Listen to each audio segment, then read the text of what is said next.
My name is Colette Phillips, and I am the co-founder of Unity in the City.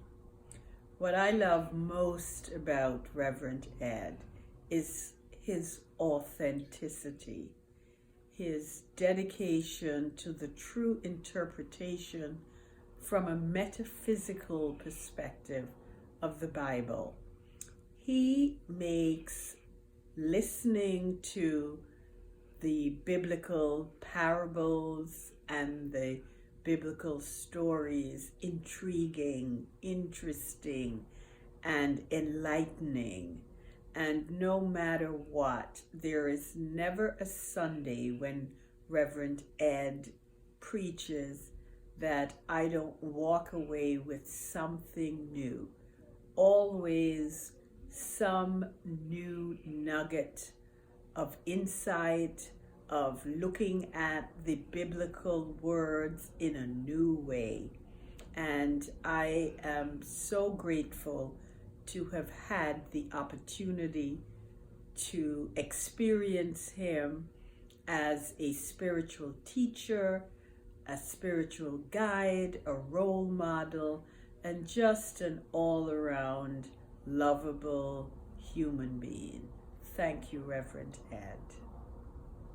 My name is Nudie Theolio Parks, and one of the things I love the most about Reverend Ed's service is his thoughtfulness, how warm the service and his service was.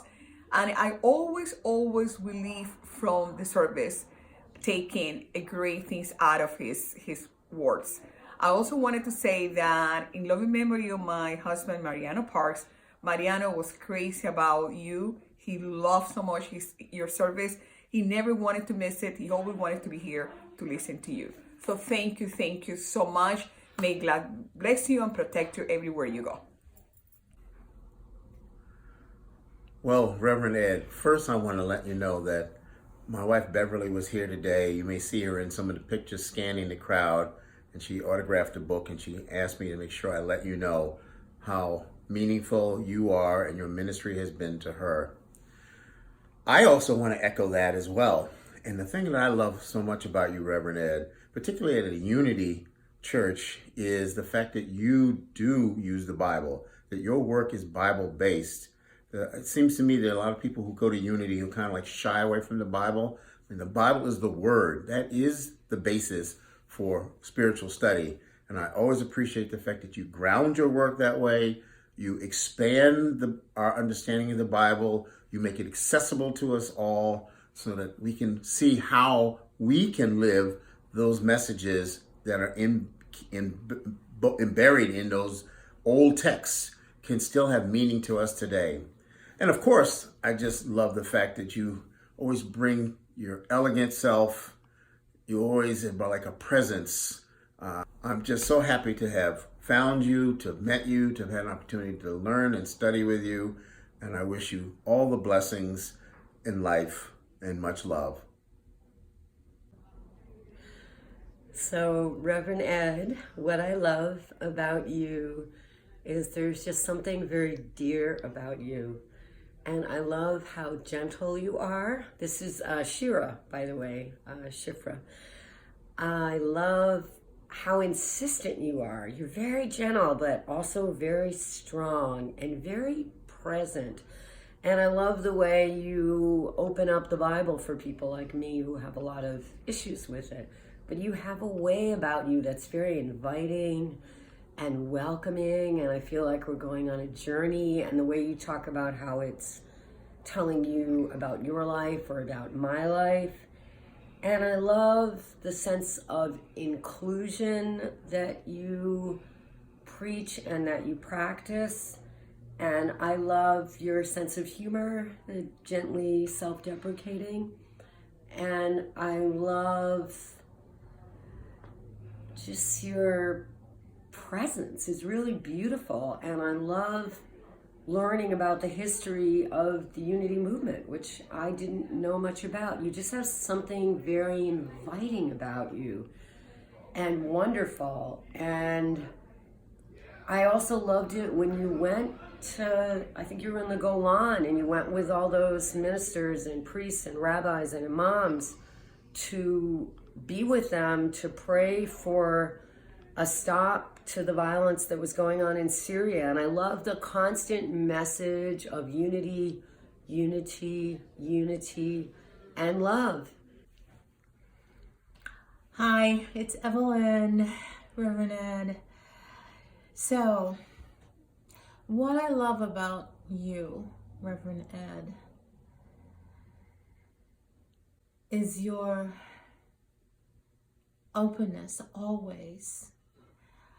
I have always loved to be at Unity when you spoke, because I always knew that I was going to learn something that I didn't know before, or I was going to learn something that had a little bit of different take on it than it did before. And that was always true.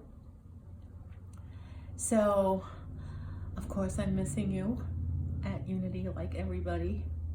Missing your presence, missing your calm demeanor, missing your loving presence. So I just want you to know that I treasure having known you. You have given me so much over these years, so much to think about, so much to pray about, so much to just hold in my heart. And I want you to know that I will be holding you in my heart. My name is Kathy O'Hearn, and there are so many things I love about Reverend Ed. I just completely fell in love with Reverend Ed when we were at the Lincoln School. And everything was just so accessible, so poignant, so perfect in everything he said. And since we have moved here to Brookline, or to our new place in Brookline, I have been able to come regularly to church and benefit from all of your wisdom, your elegance, your kindness, your knowledge of the Bible, a document that I have never been particularly fond of. It just opened that world up to me in a way that I never expected. Not more than never expected, never wanted. And I am deeply grateful to you for everything that you have done for us. Fred Davis. What I like most about Reverend Ed, whatever Reverend Ed brings to this church, is the biblical sense of the church. I first met Reverend Ed in Connecticut at one of our retreats. And I came from a Baptist background, and Reverend Ed, at one of his meetings with him, he said to us that there was no such thing as the Word of God. And coming from a Baptist church, I thought it was, if my aunt or my grandmother had heard him say that, it would have been blasphemy. So we love you, Reverend Ed, and you will be missed. Hi, Reverend Ed. I want to let you know that I really, really appreciate you. I love your big, big heart, and also your keen wit and brilliant mind. I love how you teach us about the Bible and integrate metaphysical ways of thinking about what Jesus came to teach us. And there's just some way that you share yourself in a very real, authentic way. And I want to thank you for giving so much to our community, and I'm really grateful for your presence in our lives. Hello, Reverend Ed. This is Valerie Benjamin. First, let me say that I love you, and I miss your talks. And I also want to say that every time I came, I had to have a pencil and paper because you are such the scholar.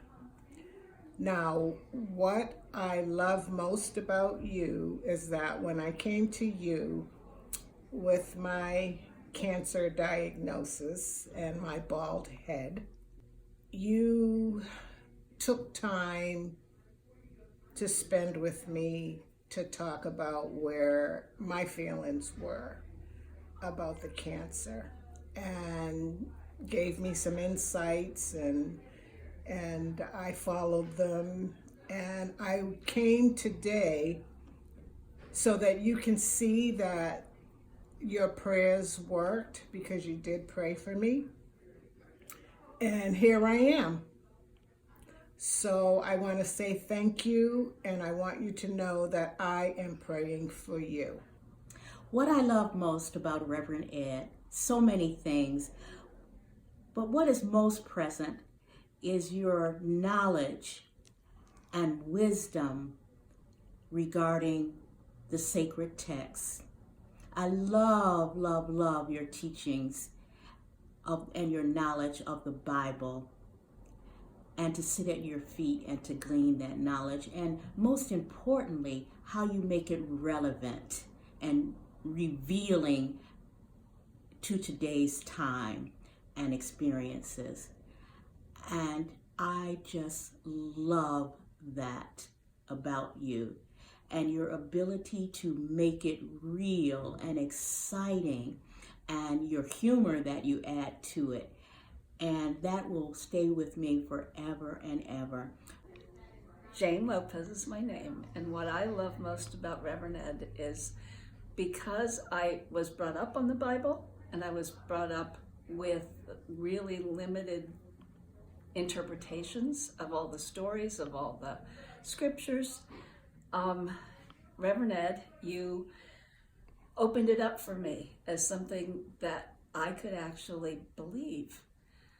You gave me all the different perspectives that I didn't have. You incorporated it with other beautiful schools of thought, that the Bible actually could be something respectable instead of something narrow-minded, which is what I thought of it as a reformed born again. Now I can accept the Bible as something that actually speaks to me as well. And I thank you for your dedication and your ability to study something like that and share it with us. Thank you, Reverend Ed.